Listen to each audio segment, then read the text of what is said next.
अमरावती जिल्हाधिकारी कार्यालयावर धनगर नेते सामाजिक कार्यकर्ते अर्जुन महानर यांनी धनगर समाजाच्या विविध मागण्यांसंदर्भात अन्नत्याग आंदोलनाला सुरुवात केली आहे।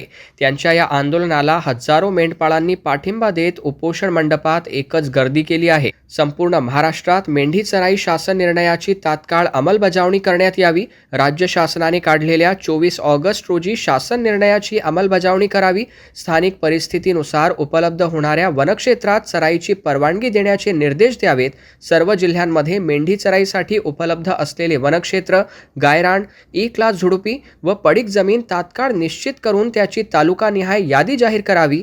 यापूर्वी वनमंत्री गणेश नाईक आणि महसूल मंत्री चंद्रशेखर बावनकुळे यांच्यासोबत झालेल्या मुंबईत बैठकीमध्ये राज्य सरकारने मेंढपाळ बांधवांसाठी GR काढला, मात्र त्याची अंमलबजावणी नीट केली जात नाही असा आरोप करण्यात आला।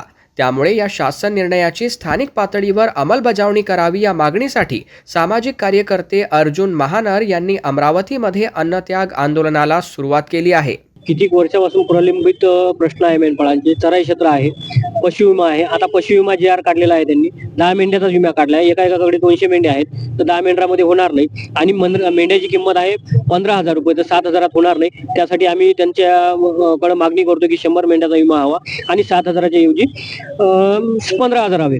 आणि वन विभाग आमची या अगोदर सुद्धा अन्नत्याग आंदोलन झालं होतं, त्यानंतर बावनकुळे साहेबांनी बैठक सुद्धा लावली आणि 24 ऑगस्टला GR पण काढला। एकाकडे GR काढणं आणि एकाकडे दंड करणं। आज सुद्धा सोनताण्यामधलं कारंजा आहे, तिथं आज आमच्या 100 मेंढ्या पकडल्या आहेत। तिथं वन अधिकाऱ्यांनी मेंढपाळांना मारहाण केली आहे आणि दंड पण केलेला आहे आणि पैशाची पिळवणूक पण करत आहे। हे असं चालणार नाही, जोपर्यंत अंमलबजावणी होणार नाही, जोपर्यंत अधिकाऱ्यांना आदेश देण्यात येणार नाही, तोपर्यंत हे आंदोलन जे आहे हे स्थगित केले जाणार नाही। सध्या मी एकटा आहे इथं सध्याच कमीत कमी 3-4 हजार लोक आमचे आहेत। उद्या यापेक्षाही डबल येतील आणि मेंढ्या घेऊन येतील, घोडे घेऊन येतील, बंड्या घेऊन येतील, कोंबड्या घेऊन येतील। यापेक्षा जसं जसं दिवस वाढत जाईल तसं तसं हे तीव्र केले जाईल आंदोलन।